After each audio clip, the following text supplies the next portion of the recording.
Джастин Нолан только что вернулся домой, на великие равнины Канзаса. В свои 39 лет он, возможно, видел и прожил больше, чем большинство людей его возраста, что было удивительно и в то же время обидно. Джастин служил в морской пехоте с 18 лет, когда решил пойти в армию, пережив самую страшную трагедию на свете. Его родители погибли в автокатастрофе, в результате которой он остался сиротой и совсем один на свете. Не имея ни братьев, ни сестер, ни семьи, с которой можно было бы остаться, Джастин рассматривал военную службу как способ избавиться от боли и оставить позади жизнь, которой он больше не хотел жить. Он стал другим человеком, и за годы службы на флоте он научился двум очень важным вещам, которые повлияли на всю его жизнь и сделали его тем человеком, которым он является сегодня. Солдат никогда не перестает служить своей стране, а любовь к семье — самая мощная сила, которая удерживает мир вместе. С этими мыслями и странным чувством, что он вернулся в совершенно другое место, отличное от того, которое он знал, Джастин собирался приехать в свой родной город Уичито, чтобы привести в порядок свои дела.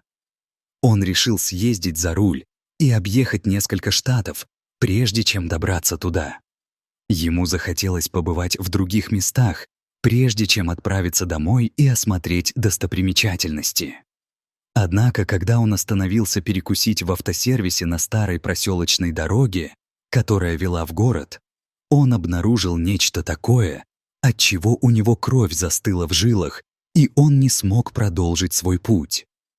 Джастин только что зашел в маленькую кофейню и сидел за стойкой, ожидая, когда ему подадут сэндвич и кофе, когда увидел нечто, что заставило его отвлечься и привести в боевую готовность все его морские инстинкты. В другом конце комнаты, рядом с окном, выходящим на парковку, тихо сидела маленькая девочка, а перед ней мужчина читал толстую книгу, которую держал в руках. Для всех остальных эта пара людей прошла бы совершенно незамеченной, и они не заметили бы ничего странного в их поведении. Но Джастину было что-то не по себе, что мешало ему отвести от них взгляд. Девочке было от 3 до 4 лет, и на ней было яркое светло-голубое платье, которое контрастировало с ее смуглой кожей и маленькими черными глазами.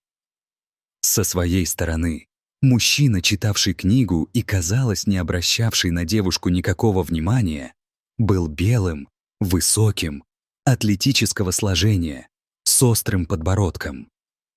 У него были кристально-голубые глаза, вьющиеся светлые волосы, и он был одет в элегантный серый костюм, который придавал ему вид респектабельного бизнесмена.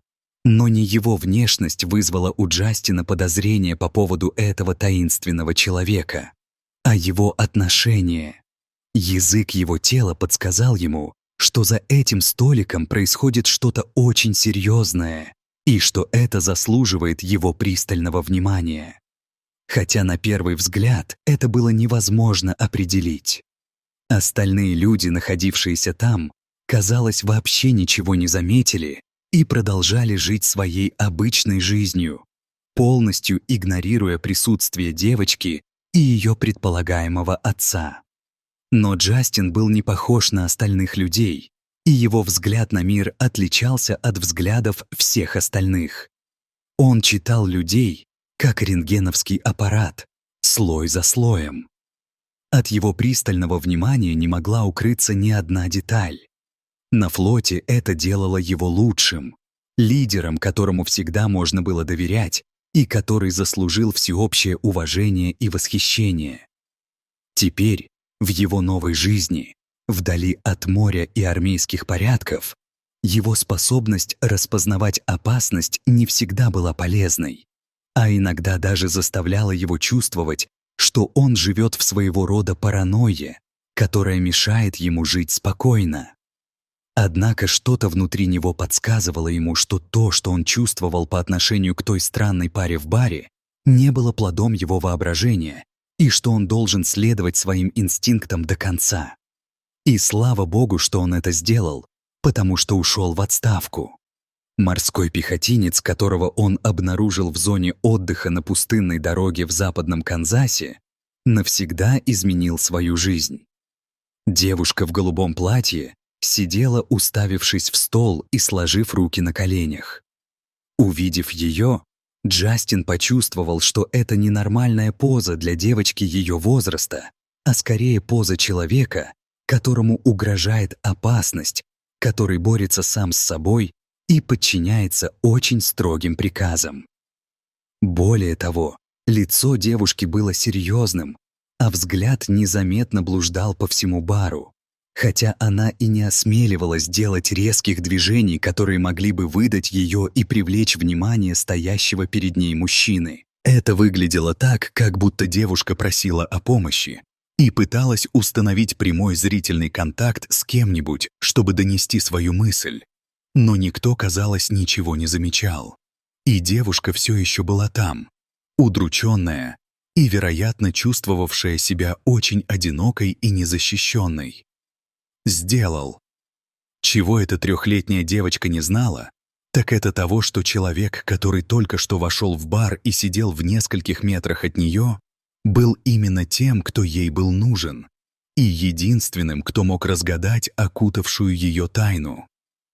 «Ваш заказ, сэр». «Приятного аппетита», — сказала женщина, владелица бара, с другой стороны стойки, на мгновение прервав его размышления и вернув к реальности. «Спасибо, мэм», — сухо ответил Джастин. Его голос звучал отстраненно, и чувство голода пропало. В его мыслях было только одно — девочка и взрослый за столиком у окна. Было 4 часа пополудни, и солнце медленно начинало клониться к закату, окрашивая комнату в приятный янтарный цвет. Приближалась осень, и скоро должна была наступить ночная тьма, так что если он хотел что-то сделать и выяснить, оправданы ли его опасения или нет, у него оставалось не так уж много времени.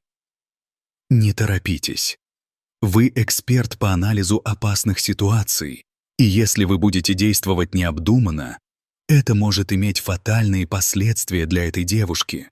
И кто знает, может быть, для кого-то еще. Сказал он сам себе, искоса поглядывая на девушку и делая первый глоток кофе, который был уже чуть теплым. Он решил, что будет лучше понаблюдать за ними несколько минут, прежде чем что-то предпринимать. Если бы девушка действительно была в опасности, он бы узнал. А если бы это была ошибка, он бы предположил это и пошел своей дорогой, никого не беспокоя. Джастин привык к тому, что люди откровенно пялились на него из-за его формы. Однако он не мог не заметить одну пару глаз, которые смотрели на него с непривычной для него напряженностью. Девушка в голубом платье смотрела на него с другого конца магазина. Ее взгляд был полон страха и печали. Джастин почувствовал, как у него сжалось сердце, когда он посмотрел на нее, и чувство опасности пронзило все его тело. Это был взгляд беспомощного человека, нуждающегося в спасении. Внезапно мужчина кашлянул и бросил на девушку такой взгляд, который заставил ее снова быстро опустить голову и разорвать установившуюся между ними связь. Таинственный мужчина что-то пробормотал, но Джастин не смог расслышать, но девушка расслышала, потому что после этого она больше не осмеливалась поднять глаза и сидела очень тихо. Джастин хмыкнул и выругал себя за то, что упустил такую возможность. Проклятие стало идеальным поводом выяснить, что происходит. Эта маленькая девочка и то, как она смотрела на меня. Я почти уверен, что она узнала мою форму и пыталась передать мне сообщение. Но теперь у нее это не получится, подумал он, поворачиваясь обратно к бару и на мгновение отводя взгляд от соседнего столика. Он постоял несколько минут, размышляя о том, как снова связаться с девушкой и дать ей понять, что она может ему доверять, пока, наконец, не понял, что именно ему нужно делать. Единственный способ узнать, действительно ли этот человек опасен, это поговорить с ним и прощупать почву. Кроме того, это дало бы ему еще один шанс поговорить с девушкой и дать ей знак, что она поймет. Чего морской пехотинец не знал, так это того, что именно девушка первой найдет способ пообщаться с ним, и что она сделает это таким неожиданным и удивительным образом. Он выпил вторую чашку кофе и откусил пару кусочков от сэндвича с индейкой, а затем, с колотящимся сердцем и уверенностью, что ему грозит смертельная опасность, встал со своего места и быстрым шагом направился к столику, где его ждали девушка и мужчина в сером костюме. «Ну вот, солдат, ты знаешь, что делать», — подумал он, прежде чем подойти к ним. Когда он подошел к столу и остановился, ни один из них, казалось, не заметил его присутствия, потому что не поднял головы. Джастин прочистил горло, чтобы привлечь их внимание. Мужчина в сером костюме оторвался от книги, которую читал, и посмотрел на Джастина с серьезным выражением лица. Выражение его лица было непроницаемым, а взгляд — холодным. «Что-то не так?» — спросил он Джастина любезным, хотя и подчеркнуто вежливым голосом. От холодности его голоса и надменной позы по всему телу пробежала сильная дрожь. У него больше не было никаких сомнений. Этот человек был никудышным. И то, что произошло дальше, подтвердило это. «У вас все в порядке, сэр?» — спросил Джастин вежливым, но холодным тоном. Мужчина выдержал его взгляд и, казалось, чувствовал себя в его присутствии довольно неуютно.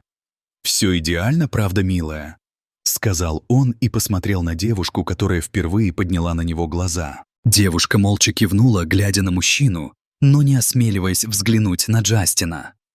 Все ее тело было напряжено, и она все еще сжимала руки в кулаки. Казалось, она изо всех сил старалась не шевелиться и не выбежать оттуда и не позвать на помощь. Джастин уже видел это раньше.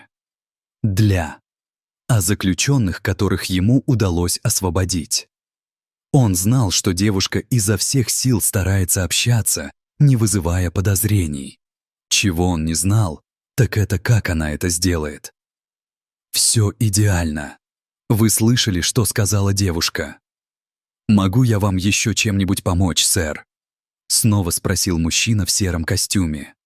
Джастин почувствовал, как у него закипает кровь, когда он услышал спокойный голос этого человека.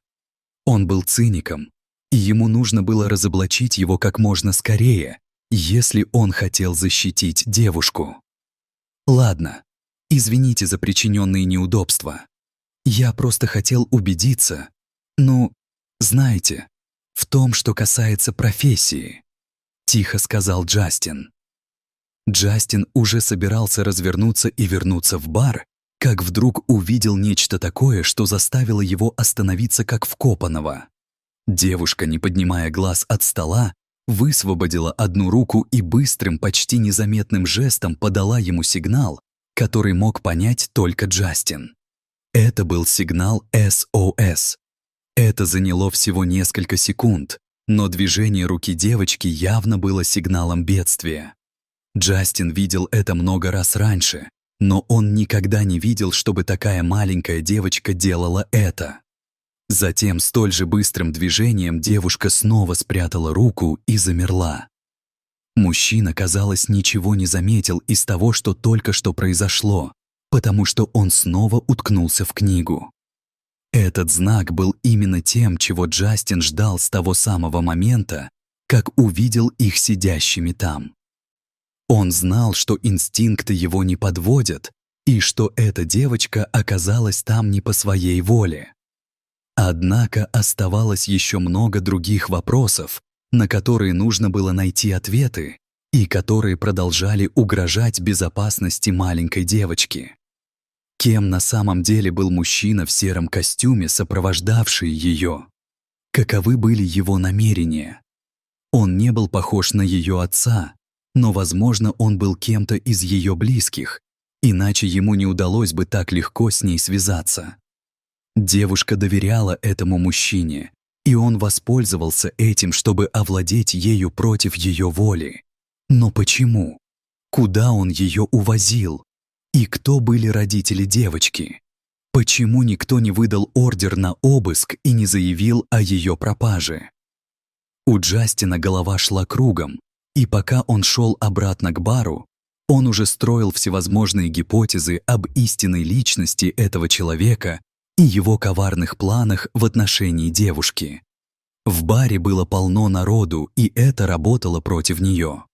Хаотичная и неконтролируемая ситуация была не тем, что нужно девушке. Он должен был быть очень осторожен и действовать спокойно, если хотел освободить эту девушку и успешно поймать ее похитителя. А для этого ему понадобится помощь. Первое, что он должен был сделать, это вести себя как обычно. Похититель девушки не должен был заподозрить, что он понял, что происходит. Поэтому ему следовало продолжать вести себя так, как поступил бы любой другой посетитель закусочной.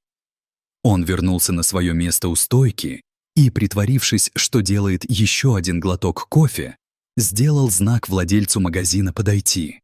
Когда он подошел к нему, Джастин приложил палец к губам, призывая его замолчать, и рассказал о том, что обнаружил. Этот мужчина не отец девушки, и я подозреваю, что он ей не друг и не из тех, у кого добрые намерения. Несколько минут назад девушка подала мне сигнал рукой. Я морской пехотинец, и я знаю, как распознать эти сигналы.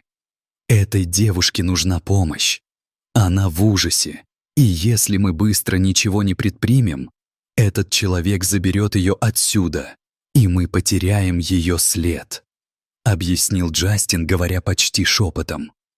«Вы звоните в полицию, но делайте это в таком месте, где вас никто не сможет услышать, а я позабочусь об остальном». Владелица бара выглядела бледной, но согласилась со всем, что сказал ей морской пехотинец. Они оба сыграют решающую роль в плане спасения этой девушки. Пока женщина удалялась в свой офис, чтобы сообщить в полицию, Джастин привел в действие другую часть плана. Джастин знал, что ему нужно выиграть время до прибытия полиции. Он не мог позволить этому мужчине уехать с девушкой и сесть в его машину. Ему нужно было отвлечь их на достаточное время, чтобы полиция смогла остановить их и доставить девушку в безопасное место. Примерно через 15-20 минут, учитывая, что они были недалеко от ближайшего города. «Я готов. Эта девушка доверяет мне, и я ее не подведу», — сказал он себе, переводя дыхание и поднимаясь на ноги. Он вернулся к дальнему столику и снова громко откашлялся. На этот раз они оба подняли головы, чтобы посмотреть на него.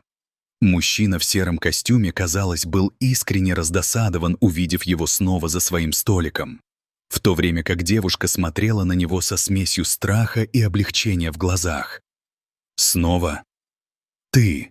Что с тобой не так?» — спросил мужчина язвительным тоном и резко встал из-за стола. Джастин не ожидал такой реакции от этого человека. Ситуация начинала выходить из-под контроля. Ему придется импровизировать. «Успокойся, приятель. Я пришел сюда не для того, чтобы с кем-то ссориться». «Я просто хотел дать девушке конфету», — солгал Джастин, все так же холодно глядя ему в глаза и доставая из кармана красную конфету. Девушка снова посмотрела на него и испуганно протянула руку, чтобы взять конфету, но чья-то рука остановила ее. Другой мужчина ударил ее по руке, и конфета вылетела и разбилась на кусочки, когда упала на землю. «Она не хочет никаких конфет. Убирайся отсюда, подонок!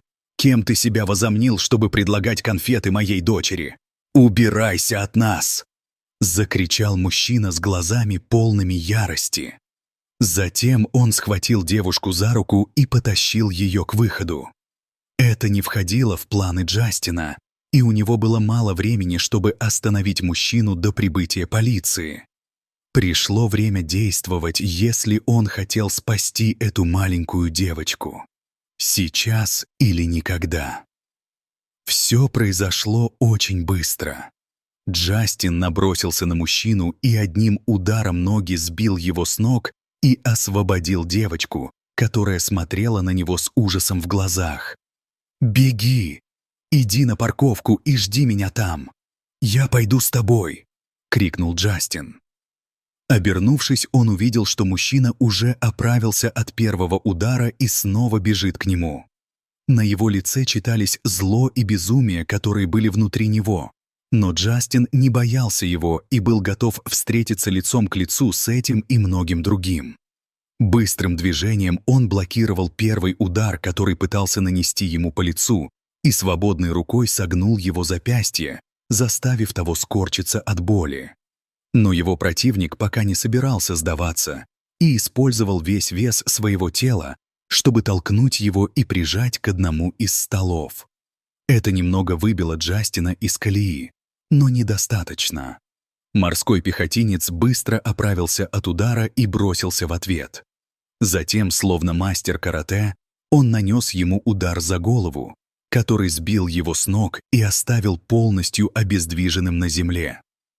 Этот последний удар, казалось, был решающим, потому что мужчина больше не двигался, и только его крики ярости и боли были слышны по всей комнате. «Это ошибка. Вы не можете забрать у меня мою дочь. Вы не полицейский!» — крикнул мужчина с земли. «Вокруг!» Джастин фыркнул и торжествующе улыбнулся, оглядывая улицу. «Только что прибыла полиция. Я не полицейский. Но они полицейские. И эта девушка. Она не твоя дочь!» — крикнул Джастин в ответ, указывая на парковку, где уже стояли две полицейские машины, и к ним бежали несколько офицеров. Прибыла полиция и арестовала мужчину, в то время как Джастин отправился на поиски маленькой девочки, которая ждала его снаружи с парой полицейских, которые уже задавали ей всевозможные вопросы. Маленькая девочка улыбнулась, увидев его, и подбежала, чтобы крепко обнять. «Ты мой герой», — сказала маленькая девочка со слезами на глазах. «Я всего лишь выполнила свой долг, малышка. С тобой все в порядке?» Маленькая девочка кивнула. Она сказала: «Меня зовут Эмили». «А вы? Ты супергерой? Ты умеешь летать?» — спросила Эмили, глядя на него широко раскрытыми глазами. Джастин рассмеялся и покачал головой. «Меня зовут Джастин, и я не супергерой, и я не умею летать. Но сегодня я смог спасти тебя, и этого достаточно», — сказал он. Несколько часов спустя, после дачи показаний в полицейском участке, Джастин узнал, что девочка вернулась к своим настоящим родителям и что мужчина в сером костюме, похитивший ее, был бывшим парнем ее матери. По всей видимости, мужчина похитил девочку, чтобы отомстить ее матери за то, что она вышла замуж за другого мужчину и перестраивала свою жизнь вдали от него. Его звали Киллиан Джонс. Он похитил Эмили после школы и планировал в тот же день отвезти ее в Канаду, переправив через границу. К счастью, Джастин был рядом, чтобы остановить его и уберечь невинную душу от страданий